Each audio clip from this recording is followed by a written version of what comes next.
नमस्कार भाइयों और बहनों, मेरे चैनल वरदान पर आपका स्वागत है। आज मैं आपको अजय एकादशी व्रत कथा सुनाने जा रही हूँ। कुंती पुत्र युधिष्ठिर कहने लगे कि हे भगवान, भाद्रपद कृष्ण एकादशी का क्या नाम है? व्रत करने की विधि तथा इसका महात्म्य कृपा करके कहिए। मधुसूदन कहने लगे कि इस एकादशी का नाम अजय है। यह सब प्रकार के समस्त पापों का नाश करने वाली है। इसे जया एकादशी के नाम से भी जाना जाता है। जो मनुष्य इस दिन भगवान ऋषिकेश की पूजा करता है उसको वैकुंठ की प्राप्ति होती है। अब आप इसकी कथा सुनिए। प्राचीन काल में हरिश्चंद्र नामक एक चक्रवर्ती राजा राज्य करता था। उसने किसी कर्म के वशीभूत होकर अपना सारा राज्य व धन त्याग दिया, साथ ही अपनी स्त्री, पुत्र और स्वयं को बेच दिया।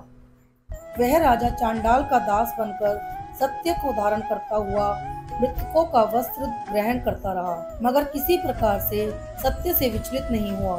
कई बार राजा चिंता के समुद्र में डूबकर अपने मन में विचार करने लगता कि मैं कहाँ जाऊं, क्या करूं, जिससे मेरा उद्धार हो। इस प्रकार राजा को कई वर्ष बीत गए। एक दिन राजा इसी चिंता में बैठा हुआ था कि गौतम ऋषि आ गए। राजा ने उन्हें देखकर प्रणाम किया और अपनी सारी दुख भरी कहानी कह सुनाई। यह बात सुनकर गौतम ऋषि कहने लगे कि राजन, तो तुम्हारे भाग्य से आज से 7 दिन बाद भाद्रपद कृष्ण पक्ष की अजा नाम की एकादशी आएगी। तुम विधि पूर्वक उसका व्रत करना। गौतम ऋषि ने कहा कि इस व्रत के पुण्य प्रभाव से तुम्हारे सारे पाप नष्ट हो जाएंगे। इस प्रकार राजा से कहकर गौतम ऋषि उसी समय अंतर्ध्यान हो गए। राजा ने उनके कथनानुसार एकादशी आने पर विधि पूर्वक व्रत व जागरण किया। उस व्रत के प्रभाव से राजा के समस्त पाप नष्ट हो गए। स्वर्ग से बाजे बजने लगे और पुष्पों की वर्षा होने लगी। उसने अपने मृतक पुत्र को जीवित और अपनी स्त्री को वस्त्र एवं आभूषण से युक्त देखा। व्रत के प्रभाव से राजा को पुनः राज्य मिल गया।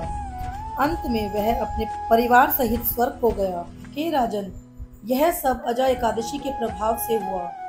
अतः जो मनुष्य यत्न के साथ विधि पूर्वक इस व्रत को करते हुए रात्रि जागरण करते हैं, उनके समस्त पाप नष्ट होकर अंत में वे स्वर्ग लोक को प्राप्त होते हैं। इस एकादशी की कथा के श्रवण मात्र से अश्वमेध यज्ञ का फल प्राप्त होता है। राधे राधे।